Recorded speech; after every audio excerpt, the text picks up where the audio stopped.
Hello student, welcome to CG शिक्षा।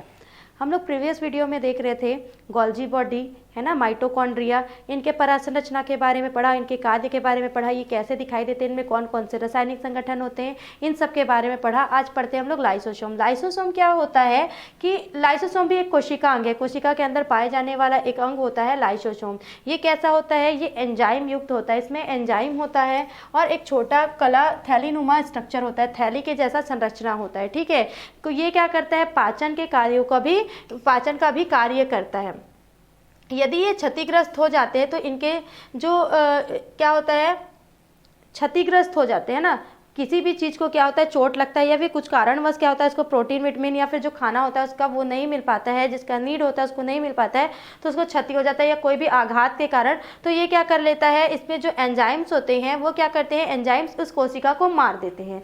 जो उस कोशिका को क्या करते हैं, जो कोशिका क्षतिग्रस्त होता है तो उस कोशिका में जो लाइसोसोम के एंजाइम्स पाए जाते हैं उस कोशिका को मार के खा जाते हैं। इसलिए इसको क्या बोलते हैं? आत्महत्या की थैली। ये थैलीनुमा संरचना होता है, इसलिए क्या बोलते हैं? लाइसोसोम को आत्महत्या की थैली। इंग्लिश में बोलते हैं उसको सुसाइड बैग। क्या बोलते हैं? Suicide bag. ये जंतु कोशिका में सामान्यतः पाया जाता है। जो जंतु कोशिका होता है इसमें लाइसोसोम उपस्थित होता है। पादप में भी होते हैं, कुछ कवकों जैसे न्यूरोस्पोरा कुछ शैवालों में पाए जाते हैं। इसकी अगर उत्पत्ति देखेंगे तो यह अंतःप्रद्रवी जालिका और गोल्जी बॉडी जो होती है, गोल्जिकाएं जो होती है, वहां से इसकी उत्पत्ति होती है। सर्वप्रथम डी डुवे नामक वैज्ञानिक ने पादप कोशिका और जंतु कोशिकाओं में इन्हें सूक्ष्म कोशिका द्रव्य कणों के रूप में देखा था। जो जंतु कोशिका और पादप कोशिका है उनमें इन्हें सूक्ष्म कोशिका द्रव्य कण के रूप में देखा था। इसके द्वारा कोशिकीय पदार्थ के अपघटन में संलग्नता के कारण इसको क्या नाम दिया था?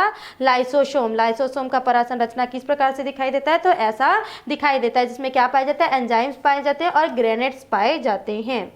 अगर इसकी परासंरचना देखेंगे तो ये कहता होता है, यह एक झिल्ली से एक चौड़ी झिल्ली के रूप में क्या होता है? इलेक्ट्रॉन वाला थैलीनुमा संरचना होता है। प्रत्येक लाइसोसोम के अंदर क्या होते हैं? 24 प्रकार के पाचक एंजाइम पाए जाते हैं। जो लाइसोसोम का थैली होता है उसके अंदर क्या पाया जाता है?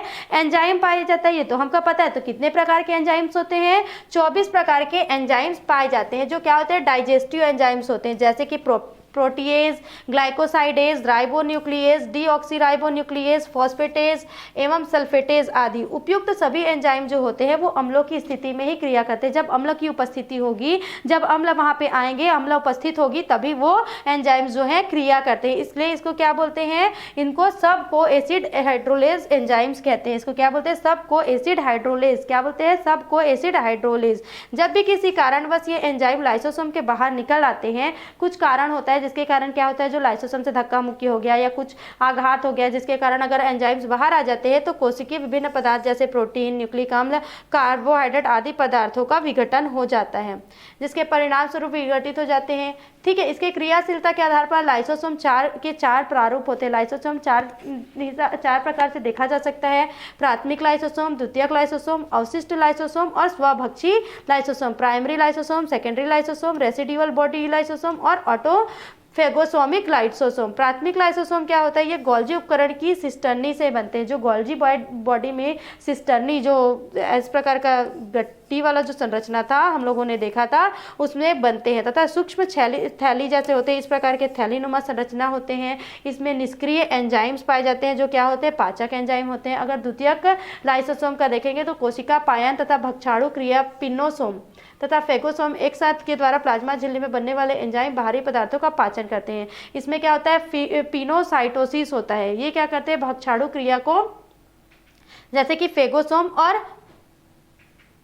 पिनोसोम तथा फेगोसोम के साथ क्या करते हैं? फेगोसाइटोसिस करते हैं के द्वारा प्लाज्मा झिल्ली में बनने वाले एंजाइम के बाहरी पदार्थों का पाचन करते हैं। प्लाज्मा झिल्ली में जो एंजाइम्स बनते हैं उसको क्या करते हैं? बाहरी पदार्थों से इसका पाचन करते हैं। मतलब बाहर के जो पदार्थ आते हैं उसका पाचन कौन करता है?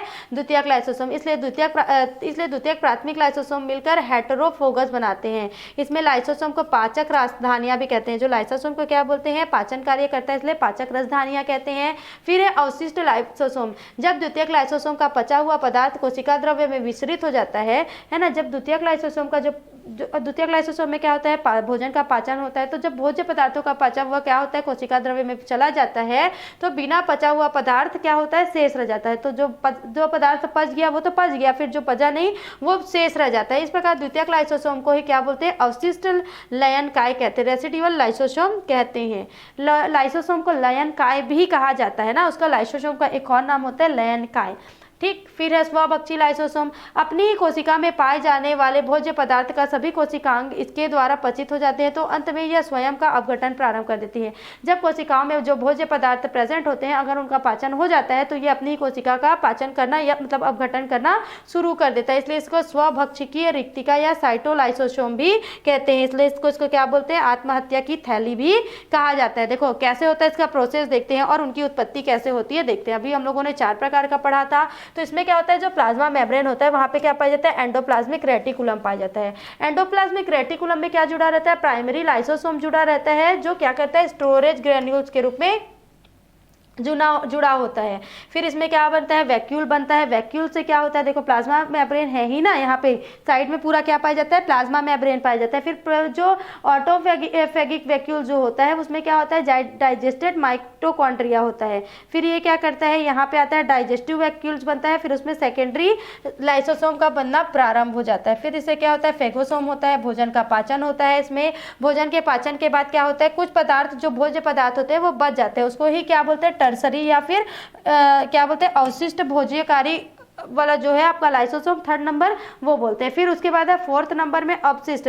जब सब भोज्य पदार्थ का पाचन हो जाता है, अपशिष्ट पदार्थ बाहर निकल जाता है, तो ये स्वयं की कोशिका को अपघटित करना प्रारंभ कर देते हैं। इसको क्या बोलते हैं, स्वभक्षी लाइसोसोम कहते हैं। ये है उनके प्रकार लाइसोसोम की और उनकी उत्पत्ति का संरचना।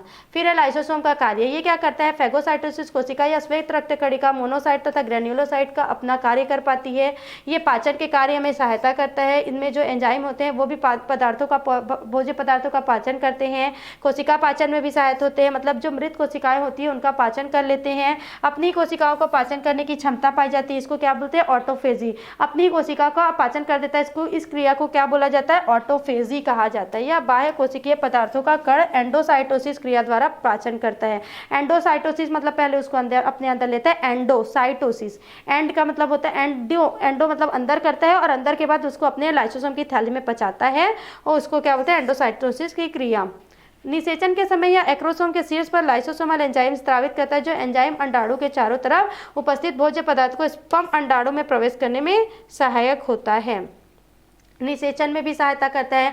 ल्यूकोसाइट का लाइसोसोम जहरीले पदार्थ, अवांछित प्रोटीन, बैक्टीरिया अन्य सूक्ष्म जीवों से रक्षा करती है। इस प्रकार की ये प्राकृतिक रूप से शरीर को सुरक्षा करने में मदद करती है। शरीर की मृत कोशिकाओं का भी अपघटन कर देती है। लाइसोसोम थायराइड ग्रंथि में पाए जाने वाले थायरोग्लोबिन को जल को अपघटित कर सक्रिय थायरॉक्साइन में बदल देता है। जो थायराइड ग्रंथि के पास जो जल होता है उसको क्या करता है, थायरोग्लोबिन का जल अपघटन कर देता है। मतलब जो थायरोग्लोबिन पाया जाता है थायराइड ग्रंथि में, उससे क्या कर देता है, जल के साथ मिलकर जल अपघटन कर देता है, जिससे क्या बदल जाता है, थायरॉक्सिन में वो चेंज हो जाता है। कोशिका विभाजन क्रिया के लिए लाइसोसोम का होना आवश्यक है। अगर लाइसोसोम देखेंगे तो हानिकारक कार्सिनोजन शरीर से हटाने का कार्य करता है। फिर है नेक्स्ट आपका कोशिकांग राइबोसोम। राइबोसोम क्या होता है, कलाविहीन होता है, मतलब एम एब्रिवियस होता है, उसमें झिल्ली नहीं पाई जाती है। ठीक है, रॉबिन्सन एवं ब्राउन नामक वैज्ञानिक ने इसको पादप कोशिका में मतलब सेम की जो जड़ की कोशिकाएं हैं उसमें देखा था, तथा पैलेट ने 1955 में इसे जंतु कोशिका में देखा। राइबोसोम नामक रॉबर्ट ने दिया था। राइबोसोम नामक जो नाम है राइबोसोम का, राइबोसोम उसको किसने दिया था, रॉबर्ट नामक वैज्ञानिक ने। यह सबसे छोटे कोशिकांग के रूप में जाना जाता है। अगर इसका हम लोग स्ट्रक्चर देखेंगे तो पैलेट और कफ ने इसकी संरचना का विवरण दिया। इसको क्या बोलते हैं, राइबोन्यूक्लियक प्रोटीन भी कहा जाता है, राइबोन्यूक्लियक प्रोटीन का कण भी कहा जाता है। ये क्या होते हैं, अंतःप्रद्रव्य जालिका जो होती है एंडोप्लाज्मिक रेटिकुलम, उसमें बिखरे हुए पाए जाते हैं, और जिसमें ये एंडोप्लाज्मिक रेटिकुलम में पाया जाता है उसको रफ एंडोप्लाज्मिक रेटिकुलम कहा जाता है ना। ये स्वतंत्र होते हैं। परिपक्व स्तनीय जंतु जाल के रक्त कोशिका में यह नहीं पाया जाता है। ये प्रोटीन संश्लेषण का निर्माण भी करता है, प्रोटीन संश्लेषण भी करता है। राइबोन्यूक्लिक प्रोटीन के बने होते हैं। राइबोन्यूक्लिक जो कण होते हैं वो किससे बने होते हैं? प्रोटीन से मिले बने होते हैं, प्रोटीन और आरएनए से मिलकर बने होते हैं, ठीक है। इसमें कभी कभी बराबर होता है, कभी कुछ कम कभी ज्यादा। ये किससे किससे मिलकर बने होते हैं? प्रोटीन और आरएनए की मात्रा तक। और इसमें क्या होता है? इसमें घटता बढ़ता रहता है। जो प्रोटीन और आरएनए की मात्रा होता है ये घटता बढ़ता रहता है। एक कण जो होता है वो समूह के रूप में होता है। जब इनके समूह मिलते हैं तो उसको क्या बोलते हैं? एक कण जो होता है ना वो समूह में होता है, ठीक है। एक एक कण जो होता है समूह में होता है। जब ये समूह को एक साथ देखेंगे तो अब इसको क्या बोलते हैं? पॉलीसोम या पॉलीराइबोसोम कहते हैं। पॉलीसोम या पॉलीराइबोसोम। अगर इसका हम इलेक्ट्रॉन सूक्ष्मदर्शी की सहायता से अगर इसको हम लोग देखेंगे तो क्या होगा कि ये जो पॉलीसोम होते हैं वो कैसे होते हैं? इस प्रकार के स्थित होते हैं। एक रस्सी जो धागेनुमा संरचना होता है उस पे इस प्रकार से स्थित होते हैं, ठीक है। जो mRNA मैसेंजर होता है पॉलीराइबोसोम में आता है। राइबोसोम की बड़ी उप इकाई में एक छिद्रनुमा पारदर्शी क्षेत्र होता है। ये जो बड़ी इकाई होता है उसमें एक छिद्र होता है, पारदर्शी छिद्र होता है।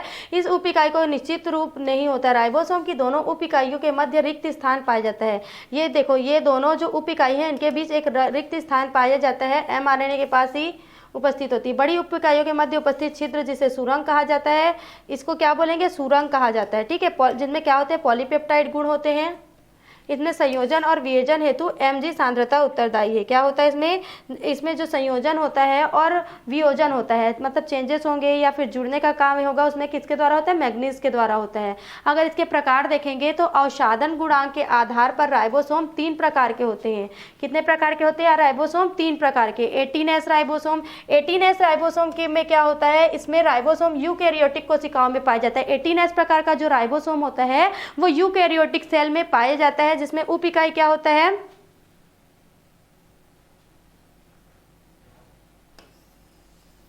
40S और 80S प्रकार का होता है। इसमें एक आरएनए राइबोसोम प्रोटीन पाया जाता है जो 60 से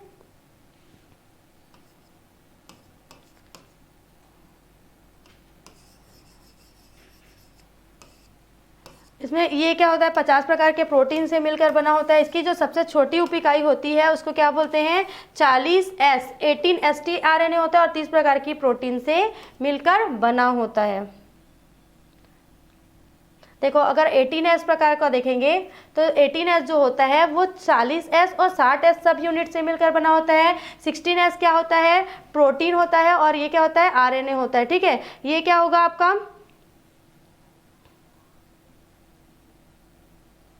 जो 17S राइबोसोम होता है उसमें क्या होता है? सब यूनिट 13S और 50S सब यूनिट्स होते हैं। 30S और 50S सब यूनिट्स होते हैं। अगर 30S का बात करेंगे सब यूनिट में तो क्या क्या होता है? हेड होता है, प्लेटफॉर्म होता है, बेस होता है 6 nm और 22 nm का। इस प्रकार का राइबोसोम का संरचना दिखाई देता है। और राइबोसोम का 15S का अगर देखेंगे तो 15S इस प्रकार का संरचना दिखाई देता है। ये है 17S के लिए। फिर है 17S राइबोसोम। इस प्रकार का जो राइबोसोम होता है वो क्लोरोप्लास्ट में पाया जाता है। 17S प्रकार का राइबोसोम किसमें पाया जाता है? क्लोरोप्लास्ट में, तथा साइनो जीवाणुओं एवं कुछ कोशिकांगों जैसे कि माइटोकॉन्ड्रिया में भी पाया जाता है। ये दो उप इकाई 30S और 50S से मिलकर बना होता है। 30S छोटी इकाई होती है और 50S जो होती है वो बड़ी उप इकाई होती है। दोनों उप इकाइयाँ किससे बनी होती है? तो दोनों उप इकाइयाँ RNA से बनी होती है। 50S इकाई जो होता है 20S RNA, MS RNA तथा लगभग 30 प्रकार की प्रोटीन से मिलकर बना होता है। इसी प्रकार छोटी उप इकाई जो होता है वो 16S RNA एवं 20 प्रोटीन से मिलकर निर्मित हुआ रहता है। ये देखो, पॉलीराइबोसोम इस प्रकार का धागेनुमा संरचना से जुड़ा रहता है जिसको mRNA बोलते हैं। इसमें ऊपर छोटी उप इकाई और नीचे क्या पाया जाता है? बड़ी उप इकाई पाया जाता है। ये इस प्रकार का अगर तुलनात्मक विवरण देखेंगे तो इस प्रकार का संरचना होता है। इसमें कितने कितने प्रोटीन्स होते हैं? जैसे कि अगर 17S टाइप में देखेंगे तो 21 प्रोटीन होते हैं और 18S में देखेंगे तो 33 प्रोटीन होते हैं। 14 और 16 सब यूनिट्स का बना होता है। ये 30S और 50S का सब यूनिट का बना होता है। ज़्यादा डिटेल पढ़ने का यहाँ पे आवश्यकता नहीं है। 15S प्रकार का देखेंगे तो ये क्या होता है? ये माइटोकॉन्ड्रिया में पाया जाता है। यह कोशिकांग राइबोसोम का होता है। इसलिए ध्यान में रखते हुए वैज्ञानिक ने इसको कोशिकीय राइबोसोम, कोशिका के अंदर पाए जाने वाले इसको कोशिकीय राइबोसोम तथा कोशिकांग राइबोसोम के रूप में दो प्रकार से बांटकर अध्ययन भी किया जाता है। अब अगर इसका रासायनिक संगठन देखेंगे तो इसमें क्या पाया जाता है? RNA पाया जाता है और प्रोटीन पाया जाता है। इसके साथ साथ कुछ आयन होते हैं। आयन के साथ साथ मैग्नीज भी होता है। प्रत्येक प्रकार के राइबोसोम आरएनए प्रोटीन का अनुपात अलग अलग होता है, ठीक है। जैसे 17S अनुपात में 2:1 होता है, 18S में क्या होता है, 1:1 होता है। राइबोसोम का अगर कार्य देखेंगे तो इसका कार्य प्रोटीन का निर्माण करना तथा प्रोटीन फैक्ट्री कहकर सूचित किया जाता है। राइबोसोम का प्रमुख कार्य क्या होता है, प्रोटीन का निर्माण करना होता है, इसलिए इसको क्या बोला जाता है, प्रोटीन का फैक्ट्री कहा जाता है। यह संरक्षण का भी कार्य करता है, क्योंकि यह एंजाइम जो होता है वो न्यूक्लियस के प्रभाव के समय एमआरएनए की रक्षा करता है। जब राइबोसोम में 2 उप इकाइयों के बीच यह प्रोटीन संश्लेषण हेतु उपस्थित होता है। ये क्या करता है, प्रोटीन संश्लेषण के लिए भी क्या करता है, जो लोग का ग्रुप होता है उनमें स्थित होता है। यह प्लेटफॉर्म यानी टेम्पलेट जैसा कार्य करता है, क्योंकि प्रोटीन संश्लेषण में आवश्यक सामग्री को इकट्ठा करता है। प्रोटीन संश्लेषण के लिए जितनी भी आवश्यक सामग्री है इनको कलेक्ट करके कौन रखता है, राइबोसोम को रखता है, उसके बाद उसको दे देता है। फिर है आपका सेंट्रोसोम, जिसको बोलते हैं तारक काय।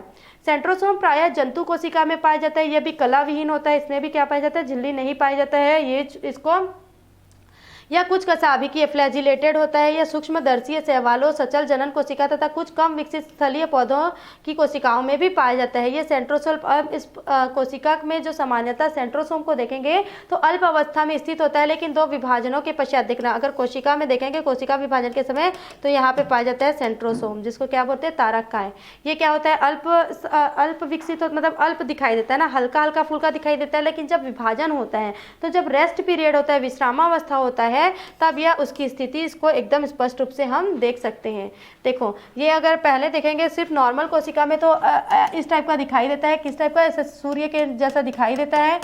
इसको में क्या क्या होता है, सेंट्रियोल होता है, सेंट्रोफियर होता है, एस्ट्रल लेयर होता है, जिसको एक साथ कुल मिला के क्या बोलते हैं, सेंट्रियोल और सेंट्रोस्फियर को, सेंट्रियोल मतलब बीच का भाग हो गया और सेंट्रोस्फियर मतलब बाहर का परिधि का भाग हो गया।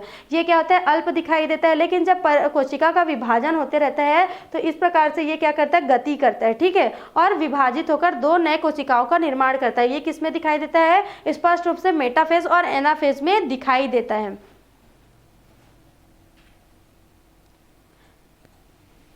ठीक, मैंने बोला अंतरावस्था में दिखाई देता है और मध्यावस्था में दिखाई देता है गोलाकार स्थान के रूप में। टी बावेरी नामक वैज्ञानिक ने इसे सेंट्रोसोम या तारक काय नाम दिया था। सेंट्रोसोम को सेंट्रोसोम नाम किसने दिया था, तो टी बावेरी नामक वैज्ञानिक ने 1888 में इसका नाम दिया था। इसके अंदर 1 या 2 कण जैसी संरचनाएं होती है। ये इस प्रकार का होता है, इस ऐसा दिखाई देता है, ठीक है, इस प्रकार का दिखाई देगा, जिन्हें क्या कहते हैं, सेंट्रियोल कहते हैं। इसको क्या बोलते हैं, सेंट्रियोल कहते हैं, जो माइटोसिस विभाजन में यह विशेष भाग लेते हैं। यह एक ध्रुव में, पहले जब कोशिका विभाजन होता है तो एक जगह होता है, फिर ये क्या हो जाता है, 2 यहाँ पे भी पहुंच जाता है, ठीक है। एस्ट्रल रश्मियाँ दिखाई देती है। ये जो होता है ना, इसको क्या बोलते हैं, एस्ट्रल रेज कहते हैं। क्या बोलते हैं, एस्ट्रल रेज। मध्यावस्था के अंत में एस्ट्रल रश्मियों के बीच सेंट्रियोल दिखाई देते हैं। ये एक दूसरे को समकोण बनाकर दिखाई देते हैं। अगर इसका परासंरचना देखेंगे तो कैसा होता है, तारक केंद्र एक दूसरे से 90 डिग्री का कोण बनाए हुए स्थित होते हैं, इस प्रकार का होगा, ठीक है। ये संरचना तारा के जैसा, तारा के केंद्र की संरचना के जैसा दिखाई देता है, खोखला होता है इंटल की तरह, और प्रत्येक डंटल में एक समांगी आचावी कोशिका द्रव्य, इसमें क्या होता है, कोशिका द्रव्य भी होता है, जिसमें 9 छड़ों का बना होता है। ये क्या होता है, ये सब 9 छड़ों का बना होता है। ये नभिका कण की प्रत्येक छड़ 3 नलिकाओं का बना होता है, ठीक। इसके बारे में ज़्यादा पढ़ने की आवश्यकता नहीं है, बस जान लो कि ये कहाँ कहाँ पे दिखाई देता है और कैसा दिखाई देता है। इसके बारे में ये सारे डिटेल जो है, तारक केंद्र जो होता है वो क्या हो जाता है, अलग हो जाता है। जब कोशिका विभाजन मेटाफेज से एनाफेज की ओर गति करता है तो क्या होता है, सेंट्रियोल जो होता है अपने ध्रुव से आकर नीचे वाले ध्रुव में आ जाता है, ठीक है, दूसरे ध्रुव में चला जाता है और क्या होता है, तर्क का निर्माण करता है, तर्कु तंतु का निर्माण करता है। इस प्रकार का तर्कु तंतु का निर्माण करता है और ये जो होते हैं ये टूट कर क्या करते हैं, 2 नए कोशिकाओं का निर्माण करता है, ठीक है। और ये जो सेंट्रियोल होता है वो किस किस का बना होता है, तो प्रोटीन का, वसा का, कार्बोहाइड्रेट का, आरएनए का भी और डीएनए का भी भाग होता है। फिर अगर देखते हैं कि पहले जो वैज्ञानिक थे, पहले जो साइंटिस्ट थे, वो मध्यावस्था में देखते हैं कि जो सेंट्रियोल है वो एक था तो वो 2 कैसे बना, तो है ना। तो ये क्या होता है, विभाजन में विभाजन करता है फिर बनता है। तो मेटाफेज में उपस्थित सेंट्रियोल कोशिका में पहले से उपस्थित अणुओं से बनता है। पुरानी मान्यता है कि कोशिका विभाजन के बाद इंटरफेज आता है। इंटरफेज में क्या होता है, जो सेंट्रियोल होता है वो गुणन करता है और गुणन करके क्या बना लेता है, अपना जोड़ा बना लेता है, जो सेंट्रोसोम में भी परिवर्तित हो जाता है। फिर क्या होता है, नए सेंट्रियोल का निर्माण हो जाता है। अगर इसका कार्य देखेंगे तो ये तंतुओं, सीलिया, कशाभिकाओं तथा काइनेटोसोम्स के निर्माण का कार्य करता है। कोशिका विभाजन में तर्कु का निर्माण करता है, स्पिंडल्स का निर्माण करता है। ये जंतु कोशिका में कोशिका विभाजन को प्रेरित करता है तथा उसका नियमन भी करता है। ये शुक्राणु का पूंछ का भी निर्माण करता है। फिर देखेंगे अन्य सूक्ष्मकाएं और कौन कौन से कोशिकागत अंग जो हैं वो इसमें पाए जाते हैं।